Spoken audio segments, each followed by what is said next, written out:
Then you get sort of conglomerates that only Victorians would ever have dreamt of doing. So you've now got a cylinder fall over a Canterbury with an overmantel on top. Davenport style as well. Yeah. It's got a bit of everything in that. They tried to do everything with that. And that's what makes it Victorian. It could not be anything but. The quality you can't fault. Marvellous inlay. It's trying to be super functional. Yeah, one-stop shop. One-stop shop, yeah. Again, worth more money One-man band. 15 years ago, Yeah. 20 years ago. Quite a valuable piece then. Yeah, but now... Right Still, out. I mean, still that should make £1,000, 800 to 1,000. Well, probably, yes, because, I mean, there are two people like me and probably like it just for its odiosity. Yeah. But it missed... These are clumsy from a design point of view. But you can just imagine them. What should we put on the bottom? Why don't we put curved feet? Well, I tell you what, let's offer in our catalogue straight feet, turned feet, or curved, right? So it's like a Chinese menu, you know. Well, we'll have the feet like that, and the base like that, and the fall like so. So all these pieces would be machine made, and then they would be fitted by a fitter. Sure. Yeah. Sure. And of course, I have to show the Classic. archetypal sewing box that everybody had, the ice cream cone, usually dreadful quality, like this, carved, and we said last time with like a butter knife, never mind a carving machine. This has got is redeemed by a little bit of inlay there, and cross-banded moulding, but otherwise pretty ghastly things really. And the lid always broke because there was two little hinges on. If you've got a hexagonal or an octagonal, it can only hinge it there, and it over goes the lid. Bang, and it will snap off every single time. I put that in. That's in my book, modestly entitled John Bly's Masterclass. Oh, where is that? Oh well, I'm so Have you glad got it you here? asked Have you me. brought Yes, one well, with you, just John? by chance. There, that's the book. Yes. It is a great read. Yes, so. it is a great read. I've made a few little marks in here so we don't waste a lot of time looking. And I put that in, and of course I can't find it. Should we just skip that one? Let's look at the picture itself. It's in the book. I put that in because you have this lovely Tudor hairstyle of this young lady, right? So there's a bit of almost pre-Tudor, with a very, very historic type of halter neckline, with a fan, a Japanese fan, some fire irons, and note this type of fender which came in after the 1800s, this sort of wall fender, with a bevel in it. And they found that... And pierced, they all seem to be pierced. Well, yes, and early fenders were always flat, but a fairly thick gauge metal. And they found that if they made the metal thinner, it wasn't stable. But if you put a corrugation in it, it makes it look like corrugated iron. That's why you always get a bubble right the way around on a Victorian fender. And then, of course, the totally impractical curtains over the fireplace, which caught fire. And in the back there, a grandfather's clock. Well, of course, none of that would all tie together except in the 1860s, 1870s, perhaps a little later, in almost the aesthetic movement. I think I've got another. Yes, this is one of my favourite pictures. It shows a young lady in the 1870s, 1880s, and you've got here a Dutch chair, a Dutch commode, a Delft bowl, a Chinese teapot, an English ceramic vase on its stand, the Adam style, little English rosewood, one of a set of 4 quartetto tables, an old master in the background, and of course a nice fern. And there, Tudor work, Elizabethan, Tudor work there as well. And that leads us to the one I was going to show you, if I can find it. Here, if you could show that to everybody. Oh, wow. That, to me, is the epitome of an English interior. And can you read that? Just down there. See Interior of 18 Stafford Terrace, London, purchased by Edward Linley Sanborn. Right. In 1874. Now, by 1874, that was everybody's aspiration. And you have Chinese plates, Dutch prints, Dutch furniture, English furniture, Oriental pieces from all over the world. It's a mini exhibition Absolutely. in your parlour. And we call it we did call it our heritage. but that was what people, the fashionable look of a house was. Okay. That's from the great exhibition there as we're on it. Yes. Well, we've dealt with that. We've dealt with that, of course. We've done that to death, nearly. See how we're getting on here. Then we have the Egyptian revival. And all of these revivals... When the Egyptian empire, it's sort of an empire style as well, isn't it? And of course then we had Mikado, Aida. So with Japanese designs we had the Mikado. With the Egyptian revival we What is the Mikado? Mikado, the show. The show, the musical. sorry. Yes, sorry. Sorry. Yes. I was going to say Rodgers and Hammerstein, but it's totally wrong. Yes, the Mikado. Aida, that was an opera, right? Uneducated, that's my problem sometimes. Sorry about that, John. Ignore me. Let's go to the viewer. I'm not here, so it's fine. Oh, thank God you made a fluff as well. So we have Egyptian style seat here, okay?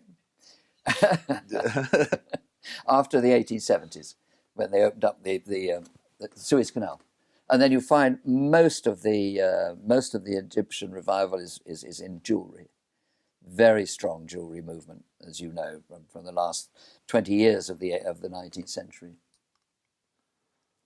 Japanese. Now, it wouldn't be fair to not mention one of the great bits of Japanese stroke Anglo furniture or Anglo-Japan furniture.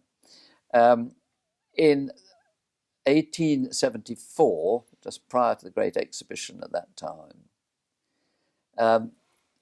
Collinson and Locke made some hinges, and Chubbs made some locks for a cabinet designed by Bruce Talbot in the Egyptian style to take little Japanese enamel and silver panels, which were produced by the people that used to manufacture the arms and armour in Japan.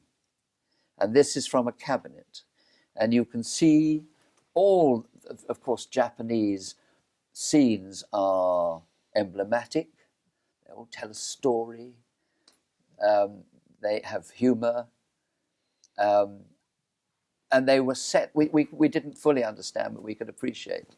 These are actually from the development of the seasons, okay, on this cabinet. But you see distinctly Egyptian style in the setting. So it's quite an interesting thing. And this combination is something to be looked for when you're searching around. And it's quite obvious when you see it if you've been told about it. But otherwise it would be easy to mix. And you can see that. So what about the japanned papier-mâché furniture and the lacquer, Japanese lacquer? You see a lot of that. Yes, it comes through bright red with the gilt and stuff. What sort of times were they? Well, the lacquer work itself, the early lacquer, of course, from the 17th century we imported, was always black. There are two types of lacquer. One is a red cinnabar lacquer, which in size you cut into. So we'll put that aside because it's a totally different process. Lacquering is made of gum of the lac tree, and you paint on coat after coat after coat, and gradually build up until you get that depth of colour and quality.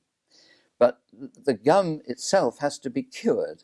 You can't use it as it is. You have to not boil it, but warm it and steam, and so that steam comes out of it. And all the evils come out, and then you can work it. And the great lacquer master can then start to produce his works of art. Unfortunately, rather like the evaporation of mercury, the evaporations from the fumes from lacquer are lethal.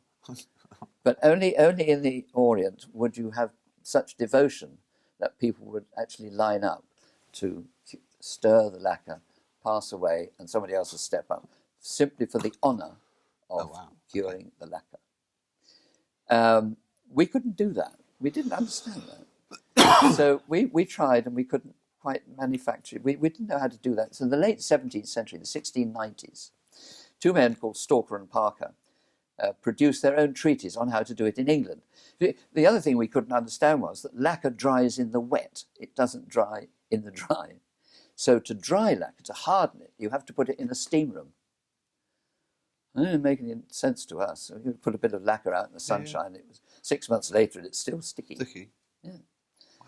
So we introduced our own lacquer, which we made up in various materials and various substances, and produced English lacquer in Chinese and Japanese style. Japanning is what it was called. It came from China, came from Japan as well. Came from India. First we called it India work because our geography wasn't very good, not better than mine. Yeah. But we'd got it, and it was a substance that we could use, but not content with leaving it alone as black lacquer with lovely gold work on, we produced it in primary colours. So you get green lacquer, black lacquer, blue, yellow, red. It will be English lacquer from the 17th and early 18th centuries. In the 19th century, both Oriental countries found that we were buying all these different colours, so they started to produce it. Produce it as well. Okay. And in a much cheaper form. So the little lacquer panels you find on your bamboo furniture, the quality will be evident. Mm-hmm. Chinese lacquer screens of the 19th century are always beautiful, but the depth of the lacquer will not be there. Okay. That sort of, you just look into that black space and it's wonderful. Yeah. It isn't there. It's good, but it's different. Okay, we must move on. Sorry, thank you. So now we come to revivals of our own early furniture. So we had a Chippendale revival and we had a Sheraton revival. Okay, and they're quite easy to spot when they are of the period. So this is quite obviously a 19th century Georgian chair, right, if that makes sense. It has its cabriole legs, it has a serpentine front, it has a vase-shaped back, it has a lovely hoop back from the Queen Anne. So you've got Queen Anne, you've got George I, you've got George III, and you've got the Sheraton period here, all in one. That is unmistakably 19th century. The problem came when, in the 1920s, you couldn't sell plain 18th century furniture. It had to be high-end Chippendale or high-end Sheraton. Now, Chippendale would carve. The furniture was carved. The best furniture was carved. And it had to look like, and we've seen that already. You remember in the first talk, where the carving stood proud of the outline. Whereas the Victorian, was the later one, they would carve into the existing wood. Exactly. So what do you do with the Sheraton furniture, which wasn't carved? This was merely inlaid. The best was inlaid. Well, the easy thing to do is to put some inlay into it. So they'd carve a... So they would make a hole in, let's put this down here, they would make a hole in a table, in the top of a table, and they would insert little astragals like this. Okay, so there's a little piece of marquetry, made in exactly the same way as the original, except it's paper, not very thick, 1/16 of an inch, far too thin to have been hand cut. But nevertheless, it's shaded in the traditional way by dipping in hot sand. And on the back, you'll see it says the graphic. That's cut out of an old magazine. That's pattern number 307. So you're in a workshop and you have a little table and you want 4 of those, one in each corner like that. Okay. You say, I want 4 number 307s, please. And the factory in Germany would send you these, and you would dig a hole in the tabletop and you stick them in. Wow. Now, how do you... And then in the middle, you could put... Probably that would be nice. A little thing like that. A little shell. This is a bit of sycamore, which is dyed with oxide of iron. And that's number 195. Well, this is fascinating as well to the viewer, because you've got the green outside, which is the iron oxide. You said that's been put into the wood. Hairwood. We call it hairwood, but it's actually sycamore dyed with oxide of iron. And hairwood. So this is the colour that you would get on a shell inlaid piece. Yeah. But now no one sees that colour anymore. No. because this has been locked away, you've got the original colour coming out. So it's actually a rare treat to see something like this right now. And I'm only just spitting on this, but you see the colour coming through now? When it's French polish, that's what it would look like. See? Wow. I haven't actually got French, I'm not eating French polish. Might be a drop of gin. There you go. So much more vibrant. No, so much more vibrant. People don't say, they just say boring brown furniture, but when you look at what's actually been going on. Yeah, but so how do you tell? Because I mean the difference in price. Look at the colour. Look at the colour of that. And this is... The difference in price, though, is quite large. Yeah. You know, if you've got a particularly fine little table with its original decoration in, is, well, I don't know, say £5,000, and one that's plain and been redone is 250. You need to know how to tell. Well, firstly, you look obliquely against the light, and you will see the surface will dip where the pieces have been inlaid, because in order to inlay properly, you have to dig out the surface, then you have to put this piece in, then you've got to polish out to get it universal. So you see a slight... And there's a slight dip. There will always be a slight dip. Very good tip. Okay. Now, remember also that when these things were made, if you take our little example, now let's take this chappie here. Right. When this was made, the panel was inlaid, marquetry panel, was put on, and the glue, the glue was forced through from underneath. Yeah. Remember, we had to push a veneer cork. And over the years, the glue will have eased through these joints and caused a little tiny raised line. So when you feel it, it's sensitive. A slight little ripple on that. Yeah. And when you look obliquely to an original piece, it will be perfectly flat, except there will be these little lines, which is the glue crystals having come through and caught the dirt over the years, what we call patina. It is actually dirt, and it's caught in there, and you can see it and you can feel it. You can't create it, but if it isn't there, it's being spinned down for one reason or another. If it's there, then it's fine. If it's not there, it should be. It's a later piece. Yeah. Okay.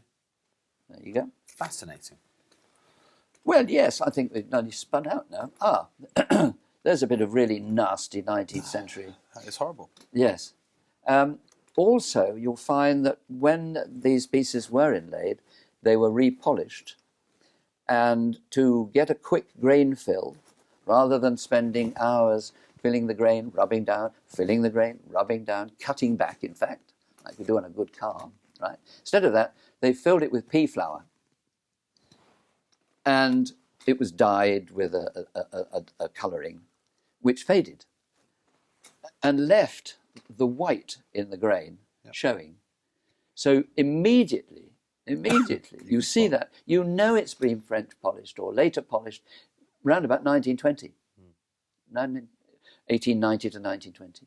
Okay, this didn't happen before. They didn't use that in the 18th century. You'll never ever see that. It can be an 18th century piece, but if it looks like that, it's been redone. Yeah. I think we ought to end on a high note and say that Victorian furniture, some of it was really lovely. And those are two of the best little side salon chairs that you could ever wish to see. Absolutely stunning. And they weren't machine carved, were they? No, they're hand carved. Really. The quality there is just amazing. Yes. And inlaid with ivorine. The first plastic, actually man-made plastic, about 1852, I think probably showed at the exhibition. But anyway, this is ivorine. But for these to stay intact, because they're quite, not fragile, but they're delicate, aren't they? Yes, but of course they were using satin wood, which is so strong. It's a really strong material. And it's got everything in it. As I say, little ivory, pateraille here in the Adam style. Beautiful taper, of its type. You know, it's not actually trying to be retro. It's not actually trying to reproduce. It is using the best designs that they had to call on and then making something really quite beautiful out of it, of its own time, which I think is quite forgivable. These lovely vases, just a great shape. So I thought we'd end with and nice upholstery, and that's something really good. And I thought it might amuse you to look at my grandfather's shop. John was born in there, weren't you, John? Upstairs. Upstairs. Yes. And you think the antique business is a strange world.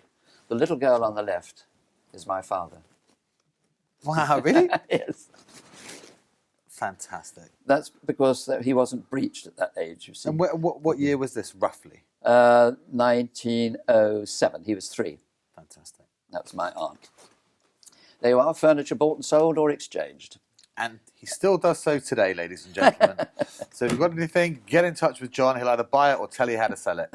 John, thank you so much, sir. It's been wonderful to just to listen to the wealth of knowledge that you've got on the history of furniture. And thank you very much. So, ladies and gentlemen, tell your friends, book in until the next episode of Antiques Masterclass. A big thank you to John, and a big goodbye to me till the next time, Addison Gelpey. Thank you kindly.